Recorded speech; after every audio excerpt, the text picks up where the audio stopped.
Okay, so hi, my name is Muhammad Amir Hussain bin Mazlan. My ID number is 012-023-090-668. So today we're going to present about Russia. So Russia, also known as a Russian Federation, and it is the largest country in the world by land area, encompassing Northern Asia and Europe and Eastern Europe. Russia has a rich cultural heritage that has been shaped by various ethnic groups, religions, and traditions. And also, Russia has a significant influence on world politics, culture, and economics. But as we know, there are a conflict between Ukraine and Russia, right? It is about the war between them. So let's move on to the discussion. Okay, so when we talk about war, impacts in economic growth becoming a major problem. So let's dive in together. Okay, so as we can see here, there is a graph that shows the gross economies of Russia from 2013 until 2022. Okay, so as we can see here, the graph on the 2013 until 2015 show the recession is happened to the Russia. The recession happened is because of the falling oil price. As we know that Russia has export their oil as a, we can say, main economics production for them. So this make Russia, from the falling oil price, make Russia decline potential growth like stabilization oil prices and weak investment. In addition, the ongoing slowdown is due to external shock from the sharp decline in oil price. So move to the next one is from 2015 until 2018. The graph show that the graph is increasing from 2015 to 2018, right? Okay, so after they decline all the potential growth, on the second quarter of 2015 is a starting point of recovery. After declining potential growth, Russia make a good investment and starting to improve the growth of the oil prices, and it is slowly growing until it reached 2018. The growing from 2015 to 2018, we know that is no longer continue. As you can see at the graph, when the 2019 to 2020, it is happened a recession on Russia. In this phase, not only Russia has been impacted, also country around of the world also receive the impact due to the COVID-19. So about COVID-19, I think I don't need to talk about it because people already know that impact of COVID-19 to economic growth in country all around the world.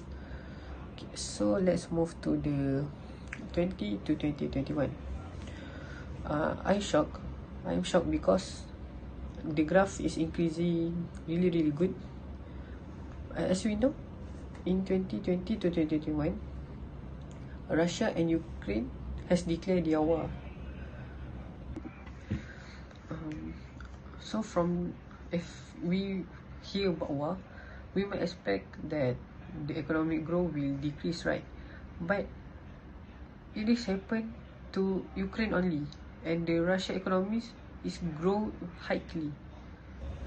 But as you can see in 2021 to 2022 graph, the graph is decreasing sharply. It means the growing is not continue. So after I do some research, it is happened because of the war between Russia and Ukraine. Why I said like that? Because after the war, many countries declined to work together with Russia, which is the economics and political issue that many countries. Hello there. So today I'm going to talk about the unemployment rate in Russia. Lately, Russia unemployment rate has been improving. Russia unemployment rate has dropped from 3.0% to 2.9% from December, which is great news for the country. There is still a labor shortage, especially for skilled workers. However, there's a shortage of manpower has resulted in several residents being called to duty or being compelled to leave the country owing the situation between Russia and Ukraine. Aside from that, 2.150 million person were unemployment.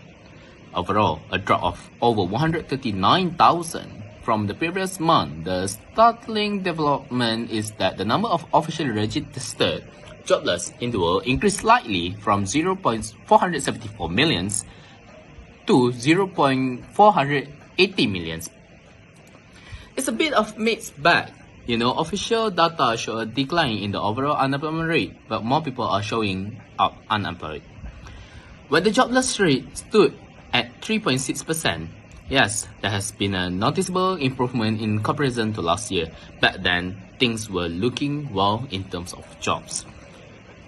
So I'm gonna explain about the graph.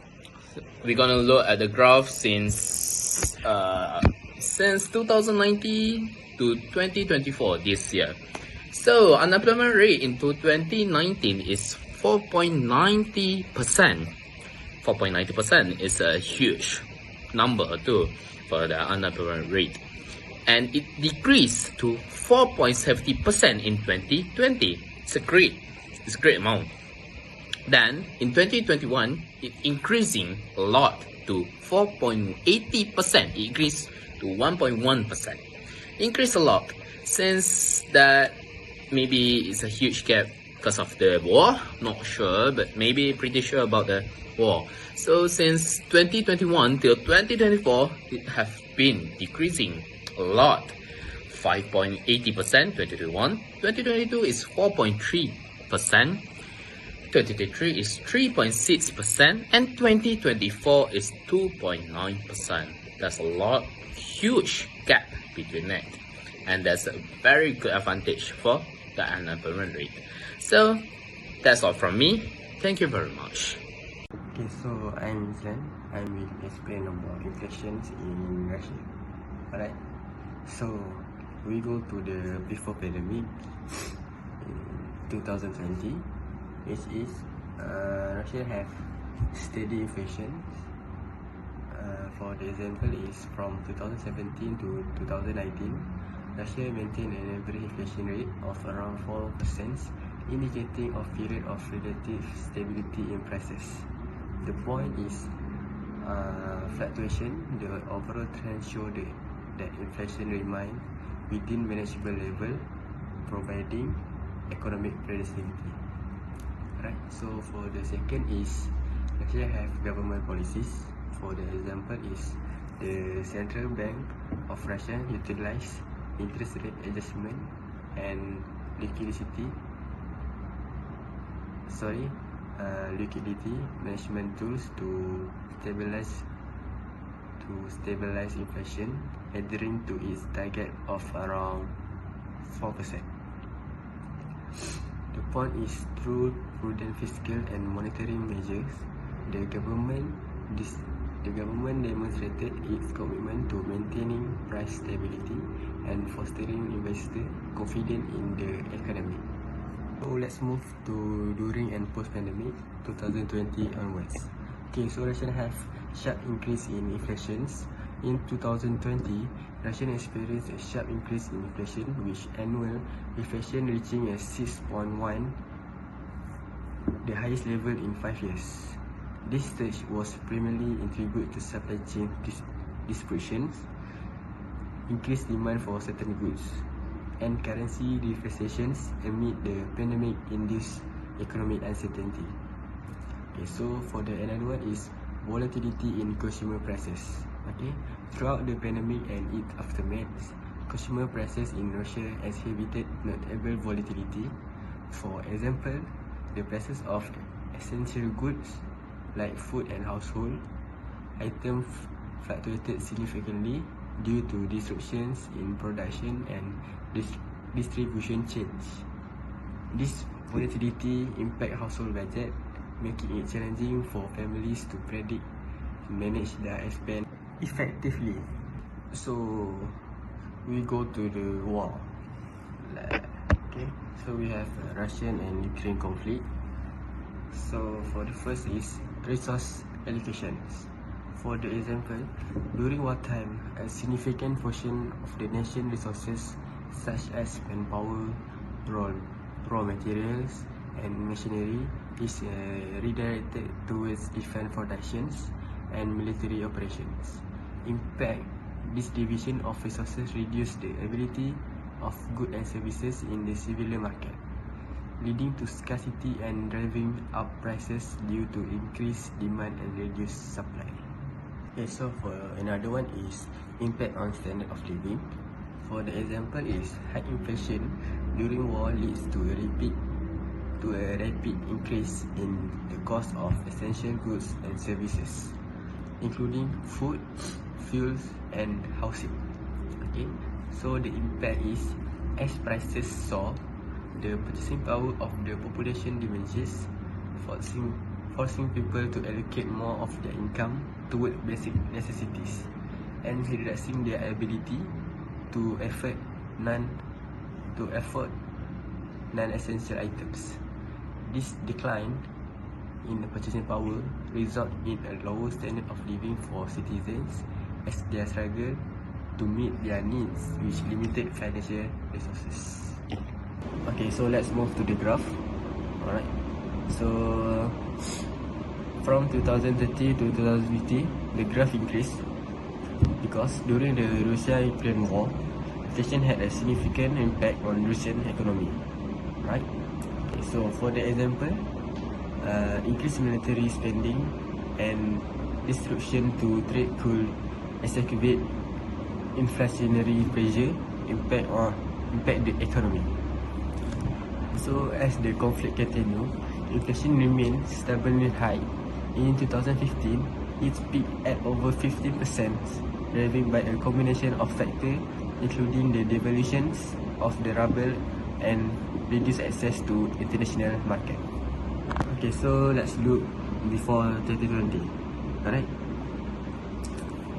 Before 2020, inflation rates remain relatively stable, depicted by a consistent line with minor fluctuations. For the example, inflation, however, around 4%, indicating a well-managed economy which controlled price level. Okay, so for 2020 onwards, there are noticeable upward trend in inflation rates, depicted by a steep decline in the graph. For the example, inflation surged to 6 to 7% as the pandemic disrupted supply chains and increased demand for certain goods and services. So I think that's all from me. Thank you. Hello, so I'm gonna talk about the imported goods of Russia. So we know that Russia, they used to buy a lot of things from other countries, right? So basically things like machines, tools and stuff people use every day. But when Russia, they got into a big fight with countries in the West because of what happened in Ukraine, those countries, they put restrictions on Russia. The restriction refers to like Russia, they couldn't buy some things from other countries anymore. So yeah, other than that, the value of Russia's money went down, which made it even harder for Russian businesses to buy stuff from other countries. So, because of these restrictions and money problems, Russia had a tough time getting things it needed from Western countries. So thank you, Alfie, for explaining impact of import goods on Russia. So right now we'll talk about impact of export goods. And during the Russia and Ukraine war, Russia continued export various goods, although the conflict did have some impact on trade activity. So the Russia remained as the wide range good including energy resources such as like oil, gas, and coal, as well as the commodities like metal, grain, and machinery. So in here we can conclude that Russia still remain as the wide range good exporter, and despite being the geological tension, Russia continue to supply energy resource to its trading partner, particularly in Europe and Asia. Although there was some concern about reliability and security, so in here they have a little bit of uh, reliability. They have a little bit of reliability on Russia. So they also have a conflict and associated sanction that may have effect on a certain export sector, particularly targeted by a sanction imposed by Western country. So Russia may have sought in diversity its export market in response to the geological tension and potential disruption in traditional trade routes. So overall, the impact on Russia export activity during the war would depend on various factors, including the specific good export, the effectiveness of sanction, and geological development. And conclusion is Russia maintained its status as a exporter during the Russia and Ukraine war, with some potential effect and impact on specific sector and trade dynamic due to geological tension and association sector. So even though that Russia have a difficult time during the Russia and Ukraine war, they can maintain themselves exporter as a good exporter and supply the good toward the Europe and Asia, especially toward the Europe and Asia. So next, let's move to the conclusion. In conclusion, the Russia-Ukraine war had significant and multifaceted impact on Russia across various aspects of its economic and geopolitics. From the onset of tension, economic sanctions imposed by Western countries disrupted Russia's trade and financial system, leading to the challenge in both import and export. The reliance of import for goods and commodities, coupled with restricted and access to foreign market, strengthened Russia's supply chain and increased costs of consumer and business. Simultaneously, Russia's energy sector, a cornerstone of its economy, faced higher security and diversification effort among trading partners, while economic sanctions targeted industry including energy, consumer export opportunity, and revenue stream. So in here, our conclusion is Russia still maintain the best, even though they had a conflict during the Russia and Ukraine war, and their economic and geopolitics still at the highest level, even though there's some years they may have dropped and they will start to begin to increase. So that's all from us. Thank you for listening.